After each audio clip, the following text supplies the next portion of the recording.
Welcome to Anime Recaps. In this video, we will explain Antimagic Academy, the 35th Test Platoon. This anime tells the story of a group of soldiers at the academy assigned to neutralize any magical threats from the witch. This group is often underestimated because it is considered only a group with lower class ranks, where each member is very selfish and can't work together. Moreover, the group captain only uses a katana, which makes the group even more ridiculed. Can they overcome their shortcomings and become the strongest group in the academy? Let's find out in Antimagic Academy, the 35th Test Platoon. Antimagic Academy, the 35th Test Platoon tells the story of Antimagic Academy, a training school for inquisitors, or soldiers who prevent witches from destroying the world.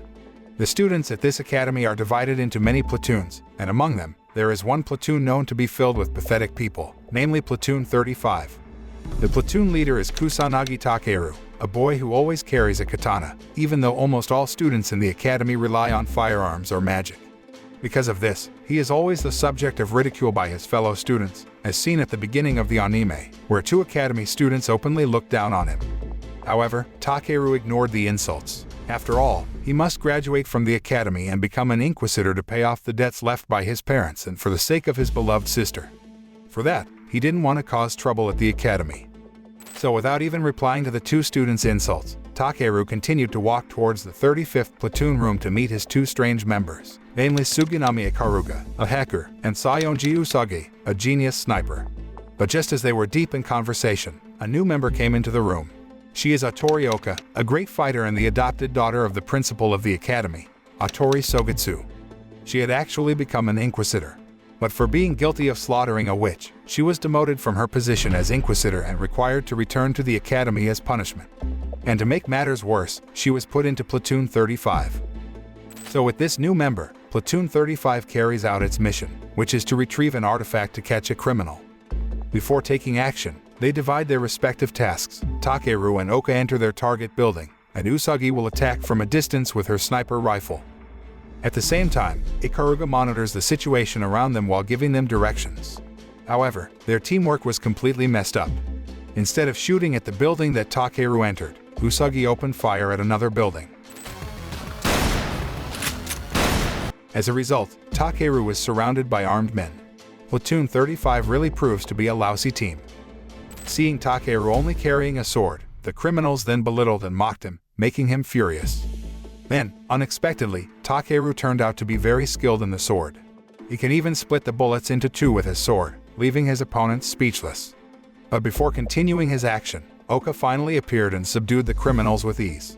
She even did it alone. But one of the criminals turned out to be able to use instant magic and took out a dragoon, a weapon belonging to the inquisitors. And with the dragoon, he started attacking Oka. But all of that proved to be no problem for her. With Oka's capable abilities, she can again defeat the enemy easily. And Platoon of 35 finally completed their mission. But the next day, the atmosphere in Platoon 35 turned sour. Oka bluntly says that she can't cooperate with Usagi and the others, whom she judges incompetent at work. Therefore, she decided to carry out the next mission alone. But Takeru did not remain silent. He insists on going with her because he is her captain. In the next mission, Takeru and Oka must investigate Valhalla, a criminal organization of witches. But after they managed to infiltrate and arrest several members of Valhalla, they discovered that the organization experimented with children and even got the children killed. Unable to contain her anger, Oka then intended to kill the members of Valhalla they had just captured. However, she did hold a grudge against the witches because they massacred her entire family in the past. And seeing those children fall victim to the Valhalla witches only made her hatred even more intense. Luckily, Takeru was able to stop her before she could pull the trigger. Not only that, but he made her regain her serenity. The next day, Oka gets information from Sogetsu that someone in Platoon 35 is a Relic Eater candidate. Relic Eaters themselves were those who could contract with legendary magical weapons. Despite the news, Oka still didn't want to recognize the people in Platoon 35 as her comrades. The scene then switches to Haunted, a necromancer and alchemist who uses his magic to summon Einherjar, the resurrected soul of King Arthur, wielding a handheld railgun infused with the magic of Excalibur. His goal is to free the Valhalla magicians imprisoned by the Antimagic Academy. At the same time, Oka and Takeru are visiting the grave of Oka's family, who died 9 years ago. But while they were talking, suddenly there was an explosion from the direction of the city, which turned out to be caused by Haunted and Einherjar. Without wasting any time, Takeru and Oka went straight to the scene. The undead that Haunted had resurrected had filled the streets, forcing Takeru to draw out his sword to kill them. Meanwhile, Sogetsu announces to each student that the Einherjar is heading towards the academy, and so he asks the students to help with the academy's defense. Takeru and his team decided to join in, not caring that they were only F-rank students, the lowest ranking in the academy. Oka seems to be trying to help other injured students in another corner. But at this moment, the Einherjar suddenly came and attacked her, forcing her to fight it alone. But the Einherjar was not a random opponent. Oka struggles against it to the point that she has to use her magic weapon, Vlad. This shows that she is a relic eater, even though she has not yet entered into a full contract with Vlad. Oka could heal her wounds and inflict a barrage of fire on Einherjar with the twin guns. But all those attacks were still not enough to defeat it. She could have even lost her life in that battle if Takeru had not come to her rescue. Not only Takeru, but Usagi also came to help. Then the two of them team up against the Einherjar. Takeru fights head-on with his sword, while Usagi shoots from the top of the building. But even by combining powers, they were no match for the Einherjar. Einherjar sent Takeru flying far away with a single strike until he was seriously injured. But during Takeru's critical condition, a little girl suddenly approached him. The girl, whose name was Lapis, became a weapon in human form. She came to offer Takeru a contract. She is willing to give him strength but on the condition that he has to give up his human side. During his current condition, Takeru had no other choice but to accept her offer.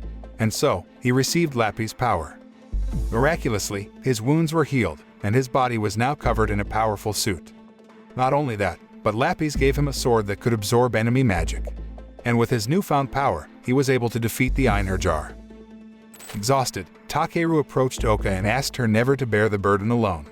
They were comrades in arms, and so she could depend on him. After saying that, Takeru collapsed with his head falling on her lap. And here, Oka seems to be willing to accept Platoon 35 as part of her life. The next day, Takeru introduces Lapis to his friends and Sogetsu. Sogetsu had prepared an identity file for Lapis, who from now on would pretend to be Takeru's sister so as not to cause a ruckus in the academy. The good news doesn't stop there. Platoon 35 now has one new member, Nikaido Mari. However, Oka and Mari cannot work together because they don't trust each other. They compete with each other in class, making their relationship worse. On the other hand, Takeru and Mari's relationship is going well. They understood and respected each other as members of Platoon 35. Some time passed until the day of the tournament announcement at the Antimagic Academy arrived. Takeru was enthusiastic about the tournament, but the other students looked down on him as usual, and one of them is Kyoya. On tournament day, things seemed to be going badly for Platoon 35. The tournament had only just entered the first round, but they were completely out of sync, making them the laughingstock of the crowd. Fortunately, they were able to win the match and were entitled to advance to the next round to fight Platoon 15.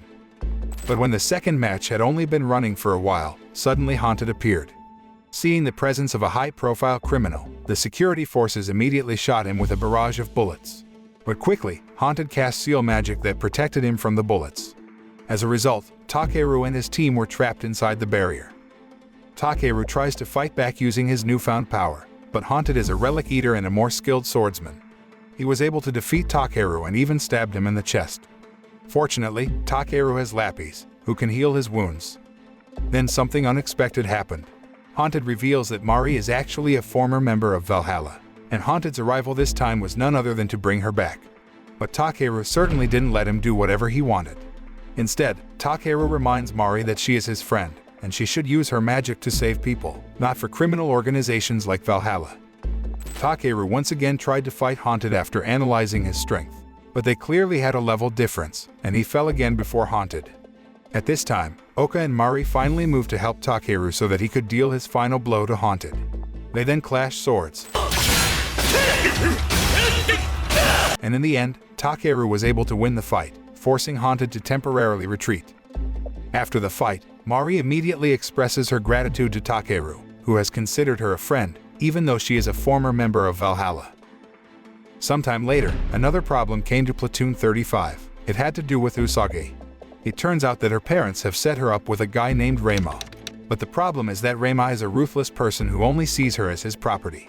She was very afraid of him, and even just meeting him could give her a panic attack. Luckily, Takeru saw what happened, and he immediately embraced Usagi and tried to calm her down. After knowing about Usagi and Reima's relationship and how bad Reima is, Takeru warns him to stop bothering Usagi.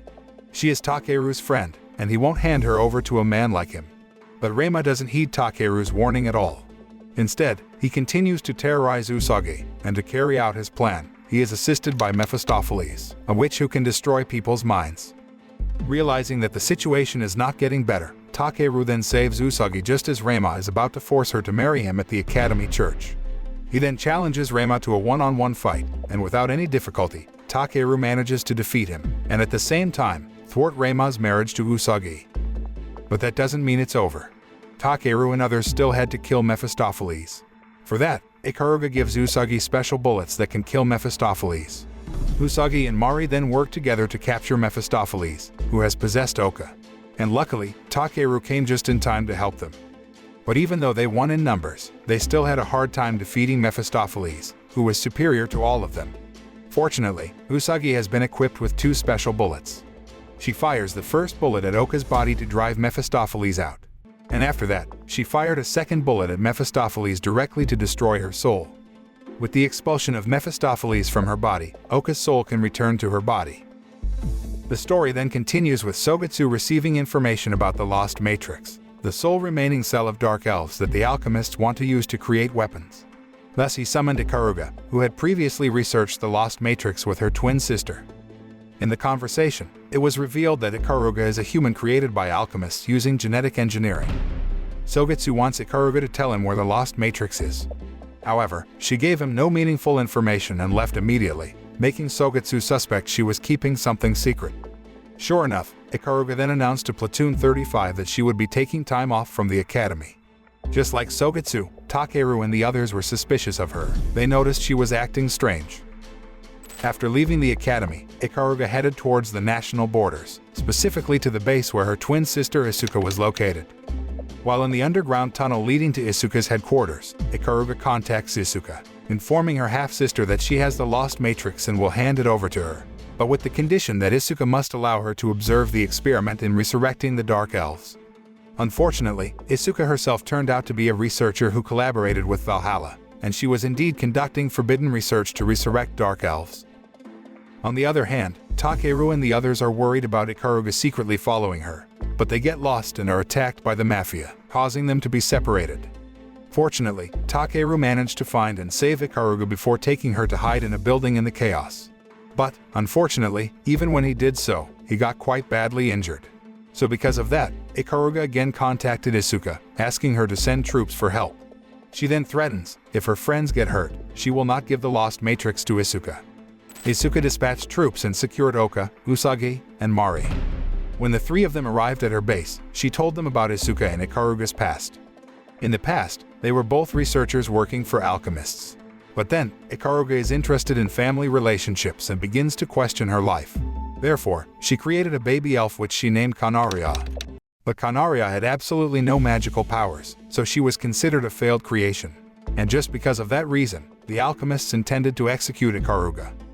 Realizing that her life was in danger, Ikaruga decided to run away with Kanaria and the Lost Matrix.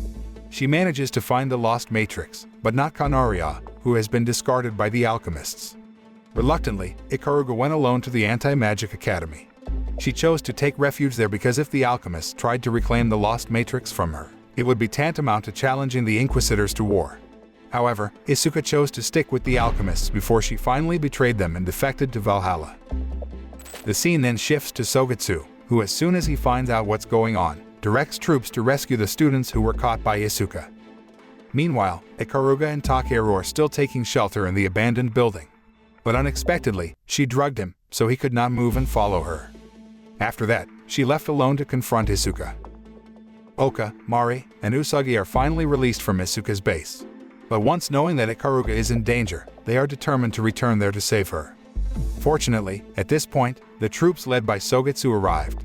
Sogetsu came with weapons, which he then handed to Usagi and the others. They all need weapons because if they want to save Ikaruga, they have to go to war with Valhalla. Meanwhile, Takeru can now move again after the anesthetic wears off. He then activated Lappy's power, causing the anesthetic effect to completely disappear from his body. And with that, he fights the enemies controlling the Dragoons before reuniting with Oka, Mari, and Usagi. At Isuka's headquarters, Ikaruga reveals her goal to destroy the Dark Elf Project and save Isuka. But Isuka, who had been modified by the alchemists to feel pain whenever she experienced an emotion, still asked Ikaruga to hand over the lost matrix.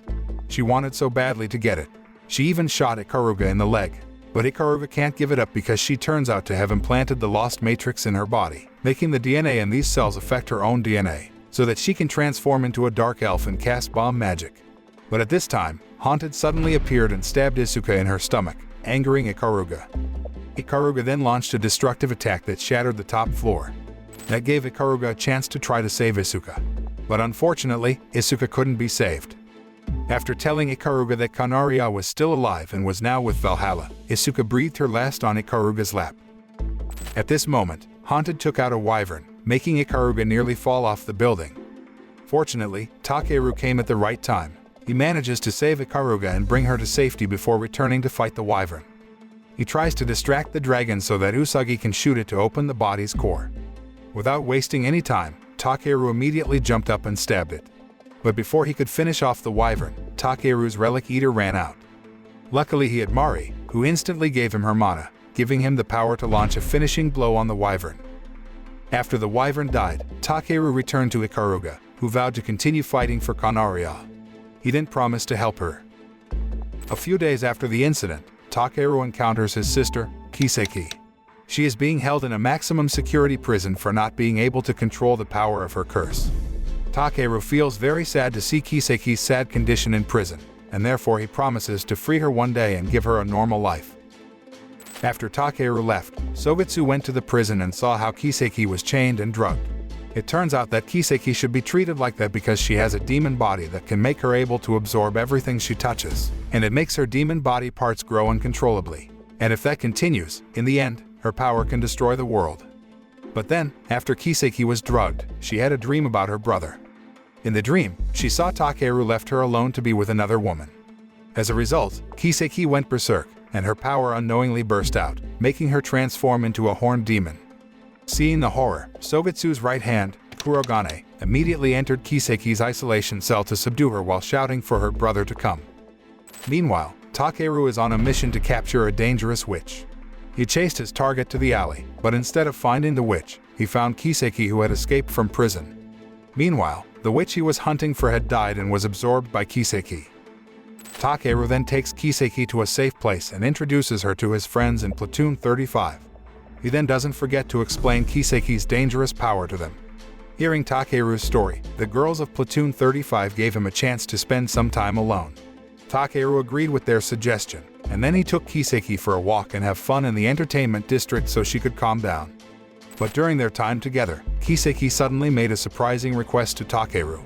She was well aware that she was very dangerous to other people, and she didn't want to kill humans anymore. Therefore, she wanted him to kill her. But Takeru refused her request. He has promised to make her happy, and he will find a way to save her and remove her curse, no matter what. He will only kill her with his own hands when she loses complete control over herself. And if that happens, he will die with her. Elsewhere, two members of Valhalla, Kusanagi Arachi and Kanaria, have received information about Kiseki's escape from prison. They had been targeting Kiseki from the start, and as soon as they found out that she was free, they immediately made plans to capture her. Meanwhile, on their way home, Takeru and Kiseki met Kyoya, who was walking with his relic eater Yoshimizu. Seeing Kiseki, without the slightest hesitation, they immediately tried to kill her, making Takeru activate his relic eater to protect his little sister. And the battle between Takeru and Kyoya began. The fight, however, was interrupted by the arrival of Kurogane and his troops, who had received instructions from Sogetsu to capture Kiseki. Shortly after, Sogetsu came and asked Takeru to hand over Kiseki. As if realizing he couldn't do anything to protect Kiseki, Takeru was forced to let them capture her. Sogetsu explains to Takeru that they are going to put Kiseki into the secret facility of the alchemists so they can suppress her powers. As for Takeru himself, for his mistake in helping Kiseki avoid arrest, he had to be thrown into solitary confinement. At this moment, a flashback shows Takeru finding his father locking Kiseki in a warehouse near their house. His father explained that the daughters in their family were born as demons over generations, and so they were killed as soon as they were born. But every now and then, stronger demon daughters are born, and one of them is Kiseki. Her strength was so strong that she couldn't even be killed. In the end, Kiseki managed to escape from the warehouse and then killed their father. But before he died, their father asked Takeru to kill Kiseki, and if he couldn't do it, he had to protect her. So Takeru, in the end, chose to protect her. After being in the cell for a while, the student council president finally frees Takeru and informs him that Kiseki was attacked by Valhalla. Without wasting any time, Takeru immediately left to save his sister. Luckily, all of the 35 platoon members chose to help out. It was true what the student council president said. However, on the way, the group carrying Kiseki was attacked by the Valhalla troops led by Irachi. Realizing who was in front of him, Kurogane then told Kyoya to take Kiseki away while he would face Irachi. But apparently, Kyoya still thinks Kiseki must die, so he stops the car and tries to kill her. Luckily, Takeru arrived just in time to stop him, and they got into a fierce battle. The fight was ultimately won by Takeru and Platoon 35, who immediately freed Kiseki. But just as Takeru got her out of the car, Haunted reappeared and stabbed him. Seeing his brother badly injured, Kiseki can no longer control her power. Instead, she began to transform, steadily growing to an enormous size, causing damage to the city and absorbing the people and buildings she touched.